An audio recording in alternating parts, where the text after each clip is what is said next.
and welcome to the Locker Room Podcast. For the past month, I've not done any sports, but it's been March Madness to the max. I've been doing a lot of stuff with the women, and today we're going to talk about the growth. Hold on, let me go back and get her.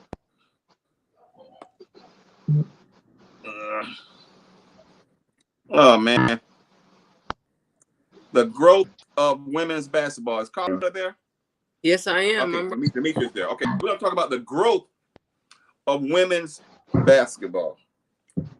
Most of us watched the NCAAs, and it was overwhelming to see the amount of support that the women's game had. And I got some people on this evening who know a lot about women's college and high school basketball. Let me introduce my guests. First of all, in the middle, in Miami, Florida, Coach Carla. Coach Carla, say hello to the folks. Hello, everyone. I'm excited to be here. I'm looking forward to our discussion with these distinguished panel guests. Thank you for having me. All right, Coach Tron, turn your microphone on. I got from Daytona State, head women's basketball coach Tron Griffin. Hello to the folks. Thank you. Hello, welcome, and always a joy to be on and talk hoops, but also just talk about the growth of the game. So I appreciate you for having me. Absolutely, down to the bottom, from the bottom, from Miami, but she's at Georgia Mason University right now, assistant women's basketball coach Demetria Frank. Frank, say hello, Demetria. How's everybody doing? I'm super excited. We're doing good. Yeah. Thank you for the invitation, man. Thank you. Excited for tonight. Hey, you've been on the radio show too. Remember that, right? I did. I did. Notre Dame, you came on, right? Yes, sir. Yes, sir. Good times. In the middle, on the highway, trying to get back to Virginia. His son playing AAU basketball, coaching at Longwood University. Landis McCoy. Hello, Landis. What's up, cuz? Hey, cuz. How you doing? How's everybody? Hope everybody has a blessed evening tonight. I definitely appreciate the time to be on here to talk hoops. All righty. And the next young man I want to introduce, the Miracle Man. I call him the Miracle Man. He got 9 rings now, 9 or 8. The head men's basketball coach at Norland High School, Coach Lawton Williams. Say hello to the folks, Coach.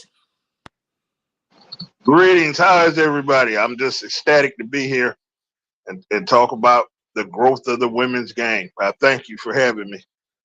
Now, I'm not gonna call no names, but somebody text me and said, "What Lawton know about women's basketball? You're a man, Coach." But I ain't gonna say who that was. They about to find out.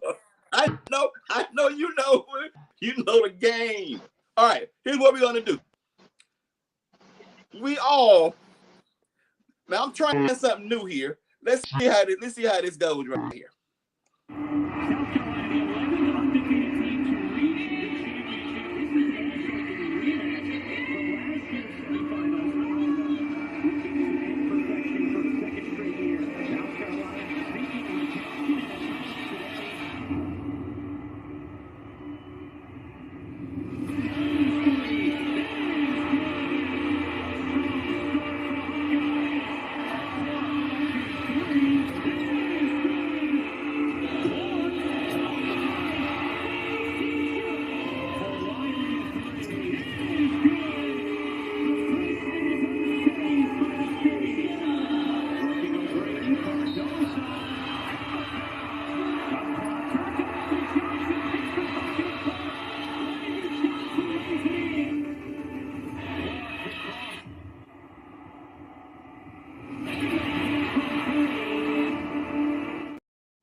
All right, that was highlights from the Final Four, University of South Carolina and Iowa. But before we get into the meat, let's talk about the subject, the growth of women's college basketball. Coach Carla, you coach women's basketball in high school and you played on a collegiate level. Give us a short snippet about you from your resume. I mean, first of all, I'm ecstatic about the excitement around women's basketball is impressive, and I'm looking forward to the future. But as for myself, playing high school basketball at Miami Norland Senior High and having the honor of earning a college scholarship at the University of Miami, We got to be ranked as high as number 6 in the nation one year when I was there. We won the Big East championship, played against Oriema, Rebecca Lobo. I mean, I played against some of the greatest players across the country. And I'm excited about where we are transitioning the game. Like, the game of women's basketball is really exploding to another level, and I'm excited for the young ladies to come. So I'm looking forward to what is to come, and I hope these young ladies are ready to take advantage of the opportunities, putting in the work, and be ready to take advantage of what is out there for them. Okay, Demetria, you might be a rival of the Northern Bank, and you played at Miami Jackson in the White House, right? You played you played high school basketball in Miami, and then you went on and you've been coaching on the college level. Tell folks a little bit about that. So grew up in Miami, Florida. Played at Miami Jackson. Miami Norland, maybe Miami High might have been our rival back then. Yeah, but Miami High. Yeah, it was definitely two very well coached programs. And it was hard to play them every time. But yeah, went on to play at Bethune-Cookman and been coaching going into my 8th year coming up. So like Coach Carla said, man, just super excited to just kind of see and be a part of this game for over 30 years now, man. And it's just exciting to see everybody that's now starting to learn what we already knew about the game. And it's just it's a beautiful thing, man, when you can get the notoriety and you can get the attention nationwide and even internationally, man. It's really beautiful for our game. Okay, your team had an opportunity to play in the WBNIT? WBIT. So the WBIT is a NCAA tournament. It was its inaugural year this year. So the rankings kind of go the NCAA tournament, which is the big dance that everyone wants to be a part of, then the WBIT, and then the WNIT. So we got an opportunity to be a part of WBIT this year and play versus Penn State in the first round. So that was you exciting. Almost won that game, didn't you? You almost won that game, right? Don't make me cry on here, man. I tell you what we're gonna do. Let's take a look at the last few seconds. And they hold a 5-point lead here. Now it's down to 3. Odin connects on the first one. Defense sub happening here, ensuring that Penn State gets a defensive break. Shifts back to Suarez, who has had trouble getting past Leilani Kapanis and Shania Pitu. Here's Habib, an open 3. Kapanis looking for someone. Feeds inside, Brigham, inside position, scoop, layup, goes! Going for steals, creating contact when unnecessary. But at the end of the day, Penn State. So actually, the game down to the buzzer for you guys, right? Yeah, so we actually ended up going into overtime. We were up 12 with about 6 minutes left, and our best player tweaked their ankle. And so it was just, we got it down to overtime, and we just couldn't pull it out, man. But it was definitely a beautiful season for our young ladies. The first time having a postseason opportunity in years here at Mason. So we are just excited for the future here. Man, our kids are working hard. We've already started postseason workouts. So we're looking forward to next year already. Coach McCoy, you guys opened up a brand new arena up there at Longwood. You had a decent season. I know you guys didn't do what you really wanted to do, but you guys are building a program there. Yeah, man. And the crazy thing about it is, when I first got to Longwood, one of our we actually played George Mason for a scrimmage, so they had a chance to see the older facility, which holds roughly 1,200 people, and the new arena seats about 3,000. So it's a huge difference. So it's like Taj Mahal, man. It's one of the greatest facilities that I've ever walked through. But as far as for the team and everything, we definitely in a rebuilding stage. The staff that came before us, they won the championship, and so obviously when we transitioned in, we had to rebuild from the ground up, and then we're still in that process. So this upcoming year is definitely we're super excited about what is to come. Okay, that's great news. Coach Lawton, you come back from some health issues to lead your team to another state championship in Lakeland. We're going to let you expand on that later, but talk about the program at Norland. The main thing is we try to stay consistent. It's impossible to win state every year, but we just gotta stay consistent, keep knocking on the door, keep working, being consistent, making my kids accountable, making sure they stay accountable to their parents around the school, just being great kids. And the other stuff will take care of itself, the wins and losses. That'll take care of itself, but it's just about that's what we try to do. Okay. All right. This is for anybody who want to dive in. This past season, we saw the elevation of the game, women's basketball, go to a new level. We had a lot of top freshmen. My favorite freshman, you already know who that is, Hannah Hidalgo. That's my girl. But we saw Juju. We saw the young lady over at Texas. I even like the kid Taylor Jameson at George Mason. We saw some kids really play great basketball. The new level of freshmen that came in was incredible. So I'm going to ask Carla first. What do you see is the reason for so many great young ladies coming up now in basketball?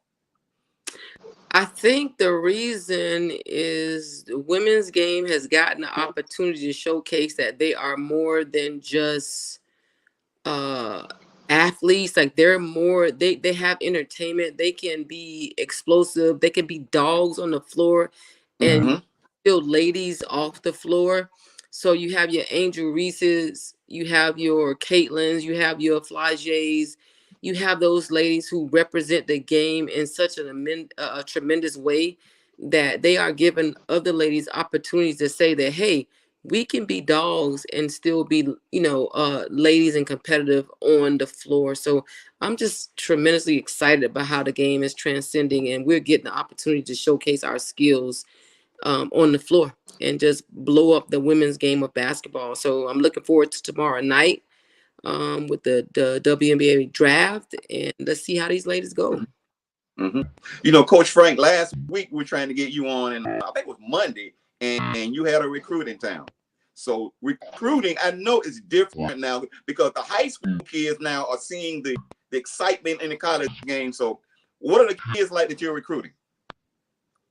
Oh man, it's the landscape is changing every single day.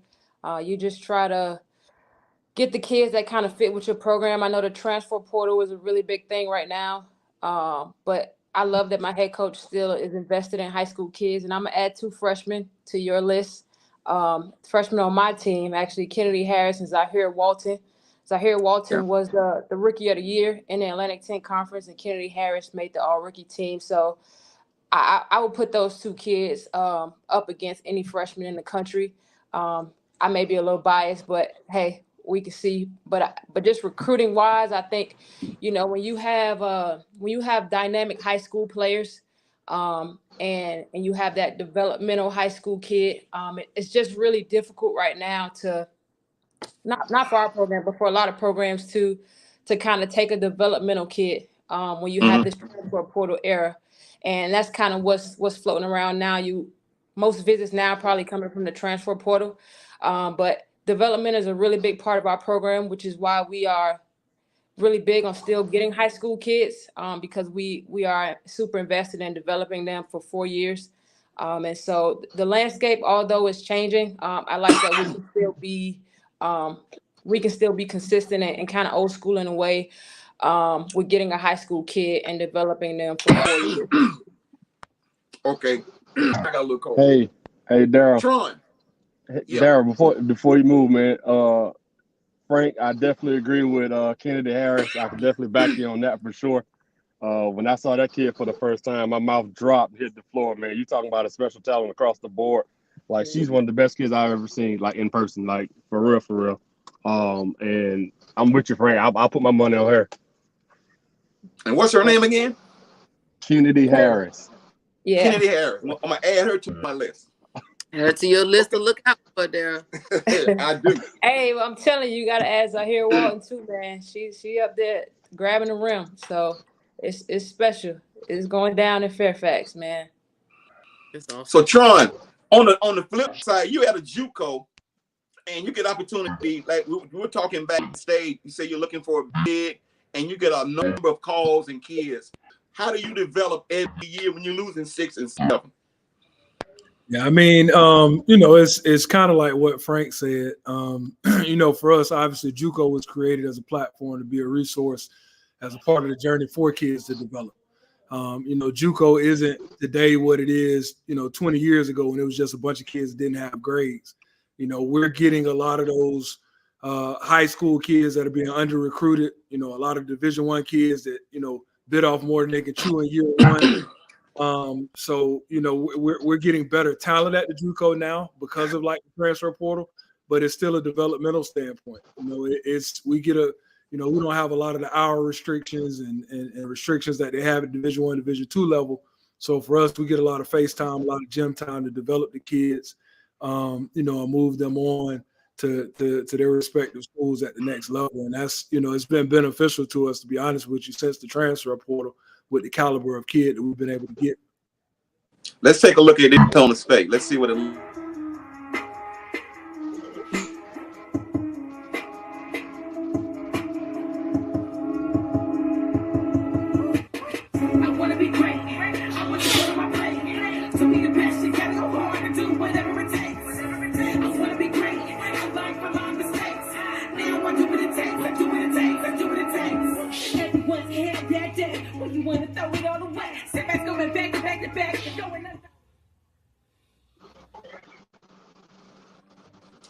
Every year you have to reload, bring in new kids. You have a number of kids going to the D1 basketball. You started out in the SWAC coaching at Prairie View, right?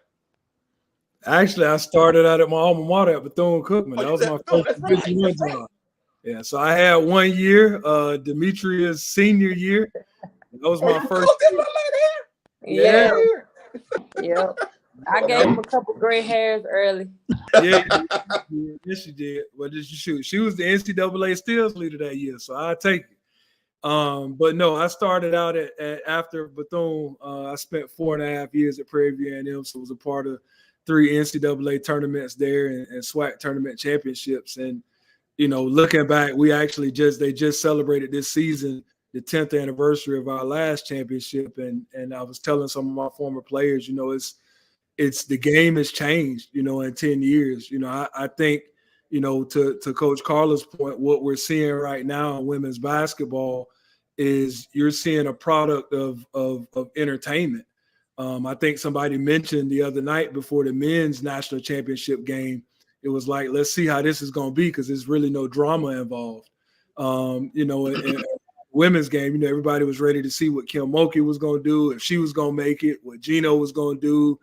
Everybody's team Dawn right now, Staley, and it's so much surrounded around the women's game for them to, for the women's game to double in viewers in the national championship game from last year's national championship, which we thought was iconic.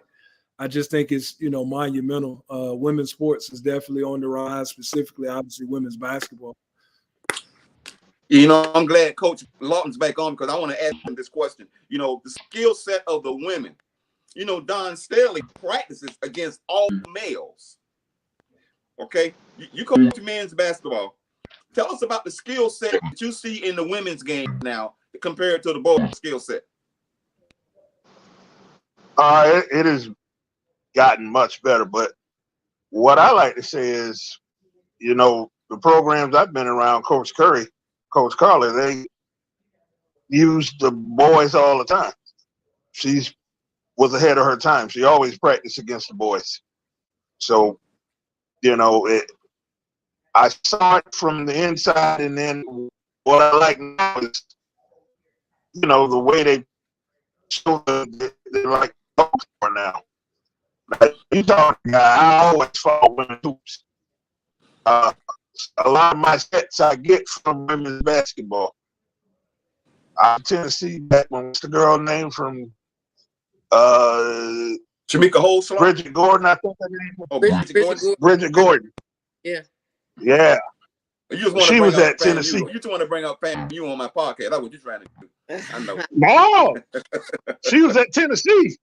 She was at Tennessee. She's at FAMU now, the head coach. She's a coach at FAMU right now, though. Yeah. Mm-hmm. Really? Yeah. I did not know that. I thought that's where you were trying to go. I did not know. No. From Daytona. You know, we saw Vanessa Blair Lewis have a great run at Bethune-Cookman. Now she's at George Mason. She's taking her staff with her. What are some of the things that you're doing different now at George Mason that you were doing at BCU? Different in regards to what? As far as coaching, I mean, you got better facilities. You know, you're in a bigger conference. You got a different budget. You know. Yeah, I love my alma mater, but we definitely showing off our gym at George Mason. At Cookman, we might have drove around it and just pointed at it.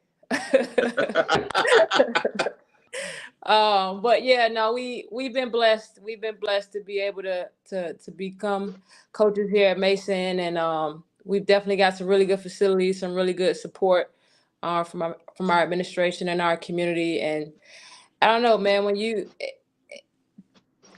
talk about different. We're the same people, man. We might be able to tap into a different kid here at Mason, but that's pretty much it, man. We're trying to get to that postseason and win a game in the tournament, and make a little run. That's probably what's different here. You know, Landis, you coached on both sides. You coached the men and you coached the women. What's the difference for you as far as coaching women other than men? It's funny, man, because people ask me that all the time. And so, like, the biggest thing is that I've learned is that I think that, you know, the game is played underneath the rim, obviously for the women, because it's athleticism, but, you know, that's on-court stuff. But, you know, the girls are going to definitely do everything you ask them to do to the T. It's not going to be any ad-libbing to it. It's not that try to go, you know, anything extra. It's going to be right there on point every single time.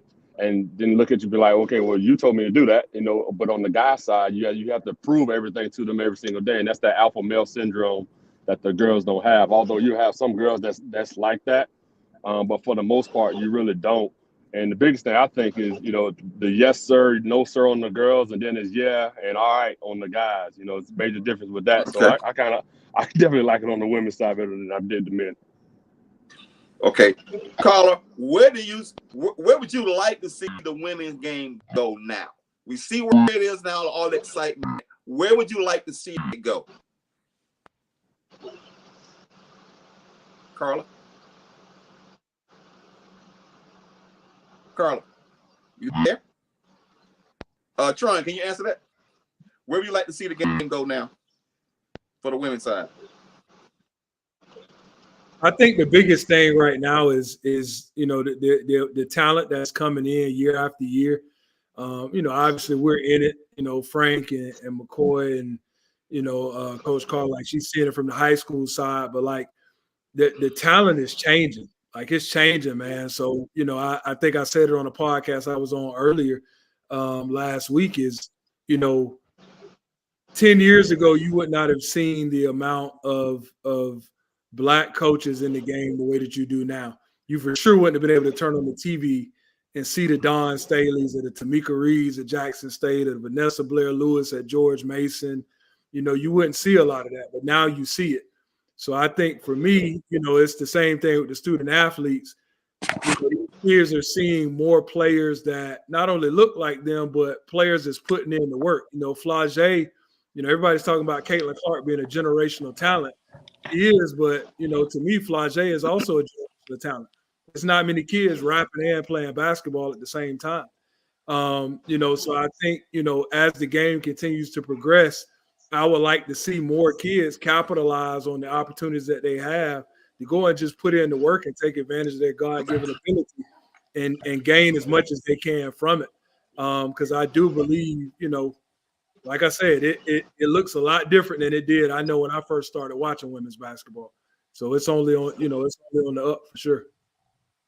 Has the AAU game for kids evolved more for the young ladies now too? I believe so. I believe so. I'll let somebody else take that, but I believe so. I know it's exciting to go to games now. I mean, I think Coach Meek could probably attest more because she's out on the circuit, going to games. But I would agree. I think it draws more attention to get out there and see how the game has transcended and how the young ladies are performing. It's a totally different ball game. We're getting more attention, skill work, opportunity. I mean, but I would not. I'd be remiss to say that the NIL and the transfer portal has definitely changed the game for women's basketball and maybe just overall basketball. But it makes it different. It makes it more difficult recruiting. I think it makes it more difficult coaching on the collegiate level. It just definitely has changed the game for women's basketball. But the notoriety that we have gotten makes young ladies realize what they can achieve by using the game of basketball, and they may not have realized that before. You know, Coach Frank, she mentioned the NIL, and in your recruiting prowesses, you must discuss NIL with the kids, right? Yeah, I mean it just kind of depends on the kid. You know, you may have a kid that's right up front with it. Hey, I want X, Y, and Z. And that's not a kid that we're going to continue recruiting. And then you may have a kid that, you know, that's not really interested in that. And so it's hard to compete in the NIL kind of industry when you have obviously those Power 5 schools that have donors that, you know, kind of contributing millions of dollars to your NIL kind of collective budget. And so it kind of becomes tough to compete with those bigger schools. So yeah, the conversation is being had, but I think it's probably more relevant for those larger schools. Now, Coach Lawton, you've sent a number of guys, man, to D1. Just give me a list. I know you got a kid named Marcus Allen who's excellent basketball player. Give me just run down a list of kids you put in the college basketball. Ooh, off the top of my head, without a list, DeJuan, Hugh, Marcus Allen, Tristan Wilson, Amir Celestine. Now you all would know this name. Two names I'm about to name: Albert Abrahams and Jerry Jones. My guys. They were both Cookman guys. I grew up with Jerry. Right. Okay. So you know Clinice. I do know Clinice. That was my roommate in college, and I played actually baseball with Jerry Jones. So knew him for a long time too. Let's see. Zachary Peacock. Yeah. It's just, can't forget went Zach. to Georgia Tech. Yeah. David. What was David? Did you name David? Jean Baptiste. Yeah. David Jean Baptiste went to University of Tennessee, Chattanooga. Jonathan Andre. Campbell. I mean, we can go. Look, I'm being his sidekick. But Coach, yeah. Before we even go further, I just want to take a little sidebar right now. You know, I know. Okay. I read about, you know, what happened with you last year. Tell the folks what happened, man, with you and how God just did this thing in your life. Just tell us a little bit about that. Very quick brief. I had started feeling bad about 2 weeks before the regional final. Really bad. And my sister Carla was at the regional final game, and she's like, "What's wrong with you?" I'm like, "I'm good. Nothing. But to make it short, I had congestive heart failure and cellulitis. So I currently have 3 stents in my heart. They wanted to do open heart surgery, but my doctor said, "No, you don't need that. You just got to take your meds." And I have 3 stents. And the cellulitis was bad because it makes your blood doesn't flow. And my left leg swelled up so much I couldn't walk. So, you know, I'm doing well now. I'm back to my working out. You know, I'm okay. So, but how did that change? What happened? You know, you couldn't go at the referee like you used to.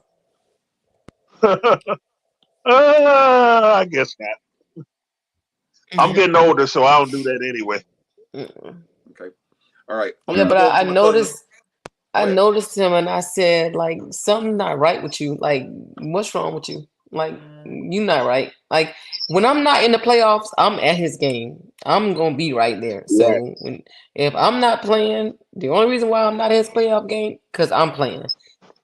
So Right. if I'm at the game and I'm like, you something wrong with you, like what's going on? And he was like, nah, we all sick. Like my house is sick, my wife's sick, my son is sick. I'm like, nah, something else is going on. So he never gave me the whole deal until later, to find Yeah, out that was more going on. But it's so thankful that they did not win yeah, the game. Like, can you be more Yeah. appreciative to losing? Like, I'm so thankful that he lost the game. I would rather him lose that game instead of going on to have to play in the state Final Four. And the way he was not, I just knew he wasn't himself. And so I get teary-eyed right now thinking about it. Like, I knew he wasn't himself. So I just thank God, like a miracle. Like, yeah, you guys yeah. That don't was a miracle. understand how amazing God is. And when we think we are losing, we are really winning. And he's just saying, trust me, trust me through this battle and I will reward you in due time. And so a year later to be state champions and to be healthy, first and foremost, to be healthy and to then be Right. state champions is amazing. So I'm so thankful to have my brother here and I to mean, have him be a state champion again. again, I mean, he's running out of fingers now, right? You got We nine rings. got seven. Yeah, I look. Hey, I'm doing sizing for him, and I'm like, bro, which finger do you want now? Like, I'm like, which ring do you want now? Okay, We're gonna go to the other hand. We're gonna go to the other hand. We saw Don Staley very, very emotional after the game. I think some of what Carla has talked about that carries over into coaching and just being herself with the kids. How personal can you get with the kids as far as a coach? I know it's different on a high school level, but on a college level, they are adults. How much of yourself do you let the kids see, Coach Frank? I think I'm super transparent. I mean, I think that's the only way to be. If you're asking these kids to run through a wall for you, they've got to see you in a relatable light. So I try to come in and just be myself every day. They know I'm not a perfect person, but they know I'm gonna love them and I'm gonna coach them up, and that's what I've been called to do. And I just, give glory to God. And I think, I got to thank my head coach too, because she allows me to be myself. And a lot of head coaches, they sometimes want to put you in a box, but I thank my head coach, Vanessa Blair Lewis. I always try to give her just the highest praise and honor. Like she definitely allows me to be myself. And I think I can. Tron knows, like when you work for Vanessa, it's very special. It's a very, very special position. She's a very special leader, and she just kind of allows you to be yourself. So I'm thankful for that. But yeah, to your point, man, I try to be really, really transparent with my kids, and that way they know they can be transparent with me, and that's how they grow, on and off the court. So, Landis, talk to us about the staff that you're on. I know your coach came from University of Florida, right? Yeah, she did. And to piggyback on what Frank was saying, I think if you try to approach, the kids any other kind of way, they'll pick up on that and know that you're lying. and so, I mean, because at the end of the day, I think regardless of whether we're recruiting the kids or coaching the kids whatsoever, it turns into a relationship building process. And you want to be transparent across the board because you want to get the best out of them and they want the best of you every day. So as far as for our staff, I mean, Coach Erica, she came from Florida. She actually was at she was the head coach at in St. Augustine at Flagler College for a while. She won a bunch. I want to say she's the most winningest head coach there. But our staff is pretty solid, man. She allows me to be the best version of myself and try to encourage us to, continue learning, to reach out to other coaches, to, learn from them, and not necessarily thinking that she knows everything. And I think that's the best situation you can ask for as a coach. Tron, you're very much like Kentucky. You have two and done. How much time do you put in to your system to get these kids to buy in, man? Because they're a couple of years and they're gone. It's a revolving door for you. That must be a difficult job. It is, but you know, I say it all the time, and this is a part of my recruiting spiel. I actually got one of my former players and one of my current players texting me now. They're on visits. You know, for us, I just feel like you have to fast track it. Like once you identify with what you're doing, you got to fast track it, and you got to be completely invested in the kids. I mean, even to your last question, I'm all transparency. You know, these kids want authentic. You know, I think the biggest thing is understanding that for me, and my program and my assistant, you know, falls in line. She talks the same language. She's a phenomenal young coach. As we just refuse to compromise the integrity of our program to win games. You know, we're gonna invest in kids. We're gonna do the best job we can to develop them. We're gonna connect them with coaches and you know, obviously put them in the best position possible so they can get the best opportunity possible. But it's, you know, it's very difficult. I think coaching is difficult at any level. You know, I started out at the high school level. I got a tremendous respect for high school coaches and the time that's put in and the lack of resources and funding that they're paid. But, you know, I think it's hard at any level. And being able to connect with today's kid and then to try to motivate and bring the best out of them, it takes a special individual to be able to do that. So, you know, hats off obviously to the coaches that's on the call. But yeah, it's you know, it's a task, but we enjoy doing it. I think no day is the same, so I enjoy it. You know, tomorrow we're gonna watch the WNBA draft, and the WNBA is a great league. I love watching them. But how important is it for kids to play overseas too? I think, Demetri, you played overseas. Carla, did you play overseas sometime too? I did not. That wasn't my desire to play overseas. Opportunity, but I did not desire to play overseas. So no. Carla, Demetri. Yeah, I did a season in Australia, in Puerto Rico. So those are my two stops.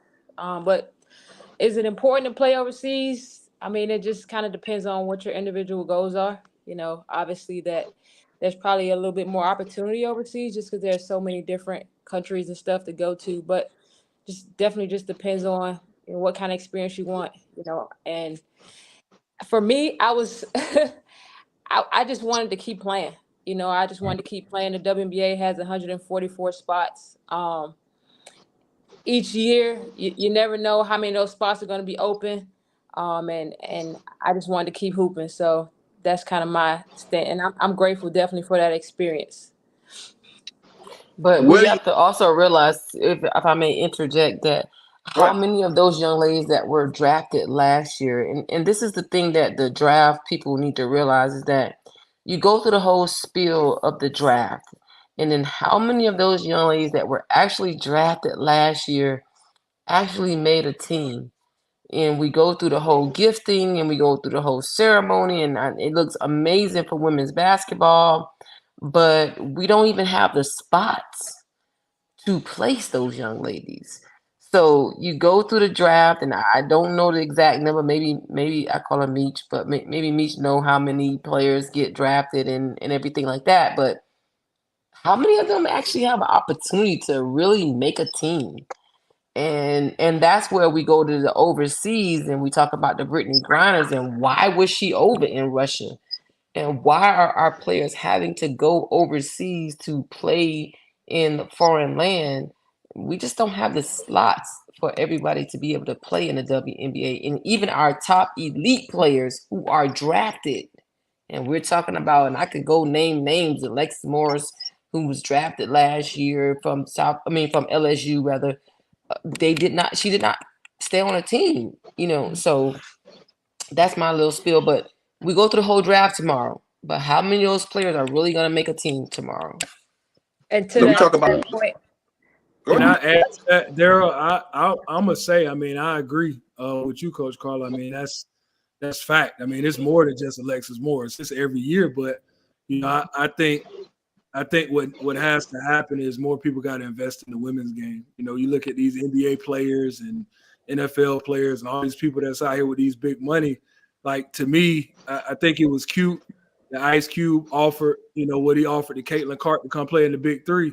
But why not take that money and let's franchise a team? So now we can add another team to the WNBA draft to now create 12 or 13 more roster slots, for women in the game. In my opinion, obviously I played football and basketball, but in my opinion, in every major city we got an NBA team. Why don't we have a women's basketball team? It's enough money, it's enough people, it's enough investors to do it. But I just think we got to invest a little bit more. And I think time is coming. You asked a question earlier, where's the women's game going? I think that time is coming because it does look a lot different. They have talked about expanding the league, but it shouldn't take 30, 40 years for that to be, when you can recall, the Houston Comets and, the Cynthia Coopers and the Cheryl Swoops. And, we 20, 25, almost 30 years removed from that. We still got the same number of teams in the WNBA. So it's unfortunate that our young women do have to go overseas to make a living, but I think it is headed in the right direction. We just got to get more investment. How does the NBA take the momentum of what we just saw in the NCAA and make it work for them? You got the Angel Reese's coming out. You got other young ladies that's coming out. How do they take that same momentum? Because some of those girls were making more money in NIL deals than they were making in WNBA. Coach Frank? Well, I think part of the beautiful thing with NIL, I think when you graduate, a lot of those deals don't go away. So that same kind of sponsorship and attention that you get from those brands, you still have it, but now as a professional athlete. And so I think just continuing the momentum, and I think, they say adapt or die, right? The game is social media, it's NIL, it's all these different things. Like you just got to keep evolving. The crowd's got to keep evolving. But hopefully that financial part, that comes with the NIL and those players being sponsored and represented, that turns into additional teams and things like that. So hopefully that's soon to come. And to Coach Carla's point, man, it's 3 rounds and it's 36 overall picks. And I could guarantee you probably not half of those kids are on a team this year. So just super unfortunate. And yeah, it's unfortunate. And you know what? The NCAA makes young ladies wait. Whereas 4 years. Yeah, guys can just kind of one and done. But young ladies, you still have to wait, and that still does not guarantee you an opportunity, to make it to the WNBA. So when we're talking expansion, that's a whole nother podcast.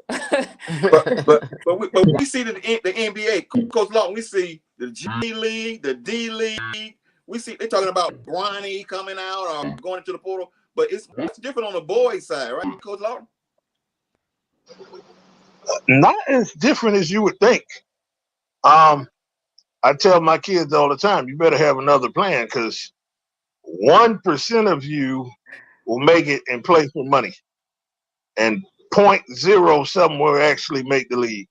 It's more numbers, but not that different. If you're talking about the NBA, it's and you have good players that don't make the NBA. I'm privy to that. I have guys coming in my gym working out, and they're playing 12, 13 on their team, and you watching them work out, and after a workout, they shooting NBA threes, and they shooting 24 for 25. It's just, it's still not making a team. They're making 20. They're not making a team. Yeah, they play at 12, play 11. They going from here to there, and they can really play. So the numbers, it's a big difference from the women's game, but not as much as you would think. I think the women's game is begging for expansion. But will that water it down? Or will you just give people opportunity? Coach Trump. I think it'll just give people water it down. I think it'll give people opportunity. I mean, you got to think about it. You just said it. I mean, you got the G League, you got all these other leagues on the men's side. I do think you have to do it a little smaller scale, maybe starting out on the women's side. But, you got to think about it. So, and I remember having this conversation when Michi was a senior at Bethune-Cookman, right? So she leads the entire NCAA in steals. And because she's coming from little old Bethune-Cookman, nobody, that's not talked about. And you got a player of that caliber that's just as good as any other mid-major, high-major guard out there. So now you put that kid in the gym where she's playing on that roster. I think one of the best things the NCAA did this year was bringing back the All-Star game for the women. You had a lot of mid-major student athletes that got an opportunity to compete on national TV, in an All-Star game to showcase their talent. And a lot of them will get picked up and get a chance to play overseas because of it. On the men's side, the HBCU All-Star game. Those are all things that I think, add to the game. I don't necessarily think it waters it down because there's a lot of talent out there. I mean, we all could go to the parks in our neighborhoods and our communities and see a bunch of guys that have played or a bunch of girls that have played, but, just because the opportunity wasn't there or, because they came from a certain area, going overseas wasn't the best option for them. Okay, let me ask this question without anybody trying to get in trouble or anything, but branding. You have certain kids that will go to certain school because of the brand that they wear. Do you run into that anywhere on the road, Demetri? They're Nike school, or they're looking for Under Armour, or they're looking Man, for why are you calling me out?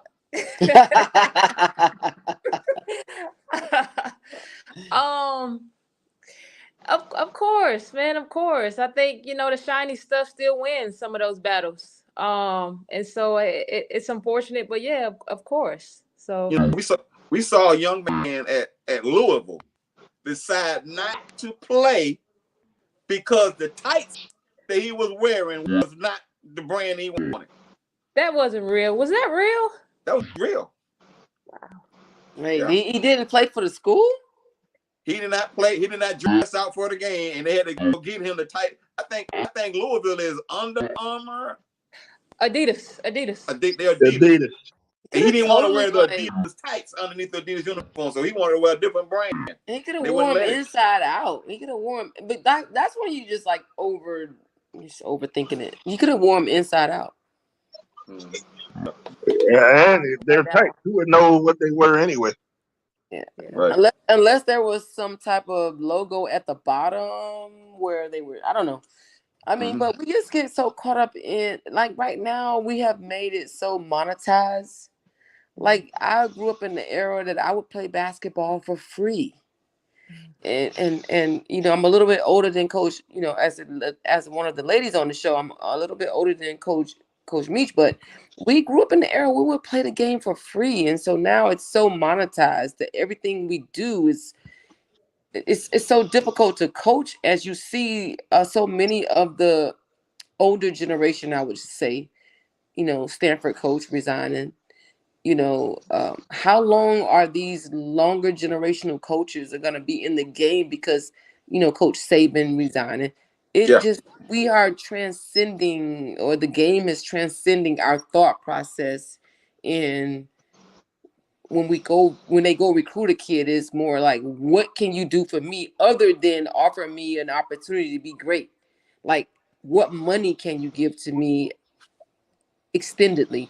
And so it makes it so much more difficult to coach this traditional athlete, because the transfer portal, which is a whole nother podcast, transfer portal and then the NIL deals have totally changed the game of recruiting, which Coach Meach could probably speak about.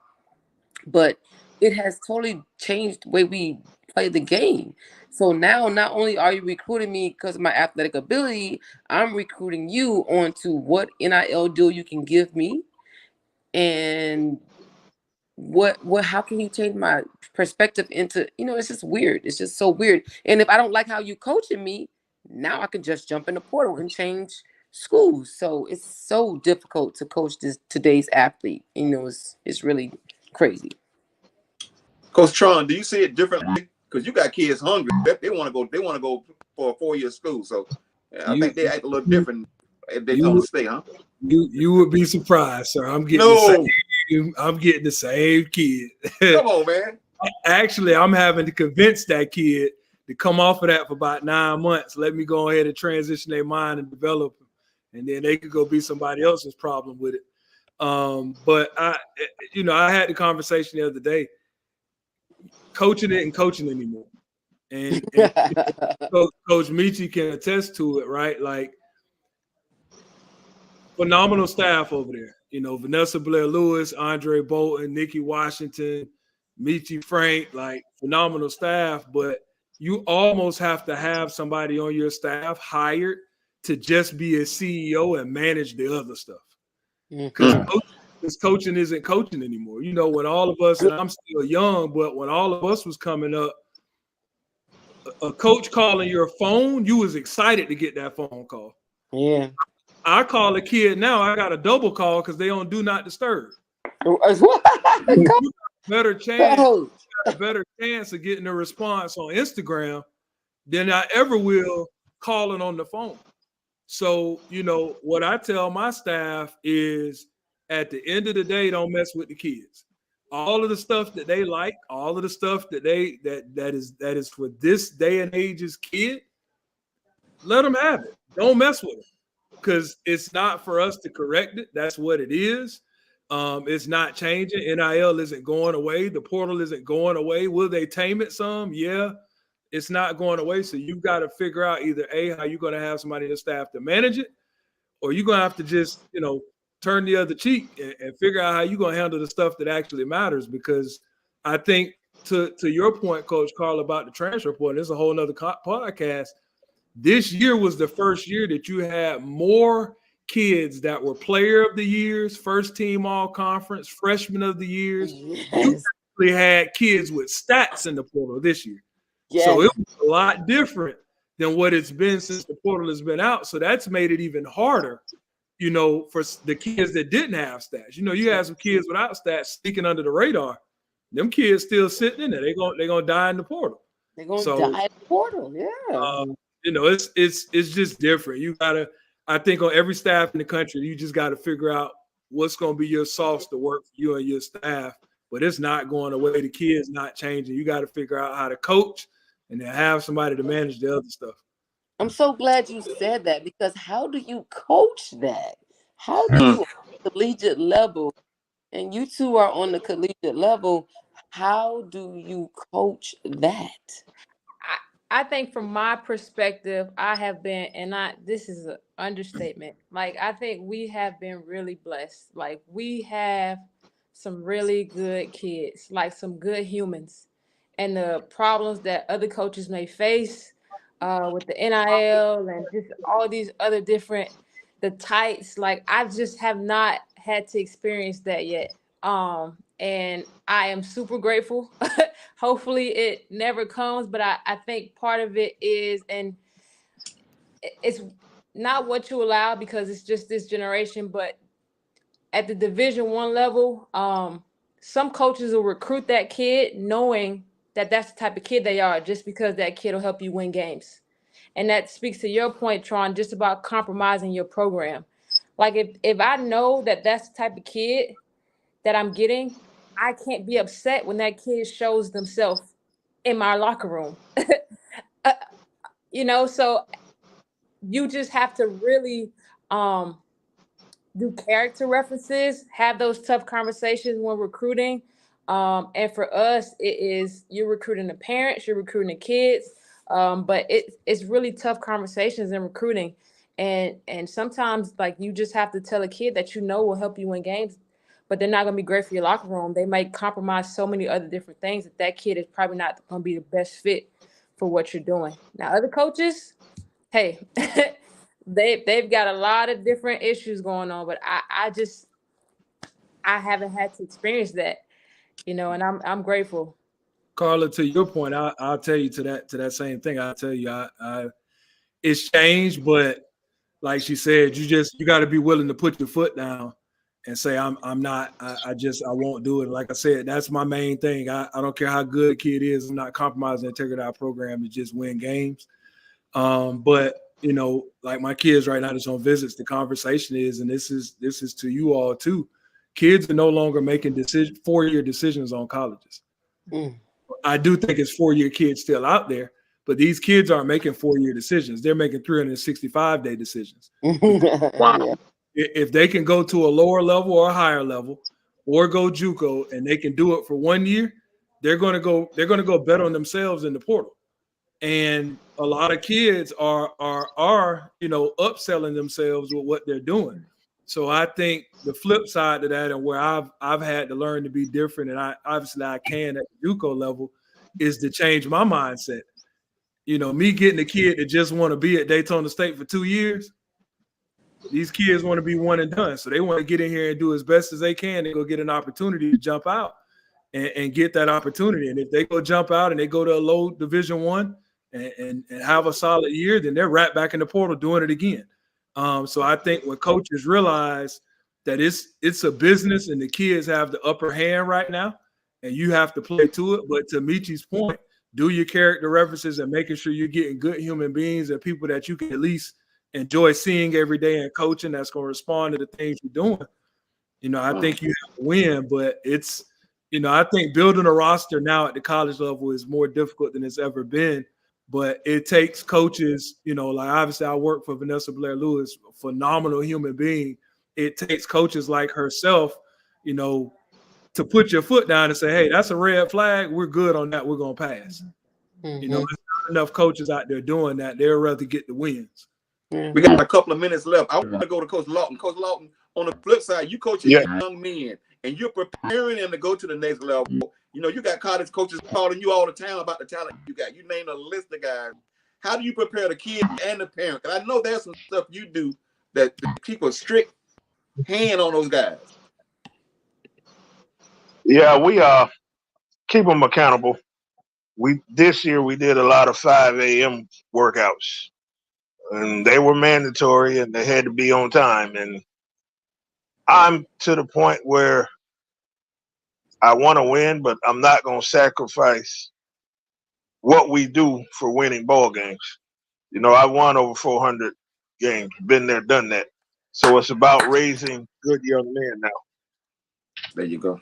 And so certain things I'm just not compromising on. And I'm not for every parent. I'm not for every player.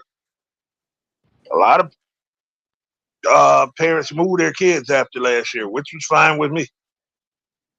Actually, when I was sick last year and in the hospital, I prayed for some of them to leave. I mean, honest to God, I did. I prayed for some of them to leave, and they did. Because I'm not for everybody. Hey, you know, I only got a few minutes left, and so far, man, you guys have dropped so many nuggets on the ground. I got to go back and watch this like 4 or 5 times. But my last question is, I want everybody to answer this. What's one person in the field of coaching who you look up to? Who you kind of pattern your thoughts after and your game after as far as a coach? I'm going to start with Tron first. Who you look up to in the industry? I know you're gonna say Dawn Thornton. I know you're gonna say Dawn. Okay. I actually, you know, I got two. I've got two. And it's crazy because, you know, obviously one of my staffers has been around Bethune-Cookman for a while, and we say it all the time. So one of them is actually Vanessa Blair Lewis. I would say I try to motivate the way that she does. I think Coach Blair she's mastered the art of storytelling. And if you've ever had the opportunity to sit in the locker room or be a part of a pregame speech or just her speaking, her connection, you know, with her faith and basketball and just the knowledge that she has, she's mastered the art of storytelling. So I try to, you know, when I talk to my players and we talk about different things, I that's one thing that's always stuck with me. That was my first Division I coaching opportunity. From the basketball coaching side, I know you said one. I'm a big fan of Vic Schaefer at Texas. He's the master of defense.